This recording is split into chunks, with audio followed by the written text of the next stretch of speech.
حقیقی درد وہ ہے جو دوسروں کے درد کو دیکھ کر محسوس ہو۔ زبان کا وزن بہت ہی ہلکا ہوتا ہے مگر بہت کم لوگ ہی اسے سنبھال پاتے ہیں۔ دل ہمیشہ صاف رکھو، نہ جانے کب اللہ سے ملاقات ہو جائے۔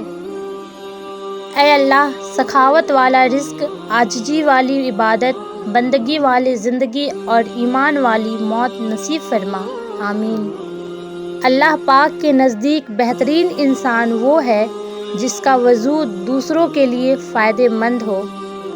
عقل جتنی چھوٹی ہوگی زبان اتنی لمبی ہوگی، کیونکہ برتن وہی شور کرتا ہے جو خالی ہو۔ اللہ اپنے بندے کو آزمائش میں ڈالنے سے پہلے آزمائش سے نکلنے کا وسیلہ بنا دیتا ہے۔ اے اللہ، آپ میری امید نہیں میرا یقین ہو۔ حد سے زیادہ نرم دلی بھی بہت بھاری پڑتی ہے۔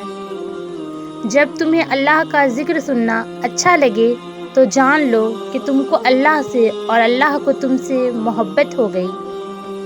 انسان کے جسم کا سب سے خوبصورت حصہ دل ہے، اور اگر یہ صاف نہ ہو تو چمکتا چہرہ کسی کام کا نہیں۔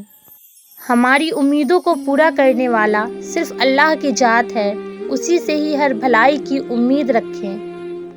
اپنے مرنے والوں کی اچھائیوں کو یاد کرو اور ان کی برائیوں کو بیان کرنے سے باز رہو۔ ایسے بنو کہ تم نہیں بلکہ لوگ تمہیں کھونے سے ڈرے۔ ان لوگوں سے مت ڈرو جو اپنا بدلہ لینا جانتے ہیں، بلکہ ان لوگوں سے ڈرو جو اپنا معاملہ اللہ پر چھوڑ دیتے ہیں۔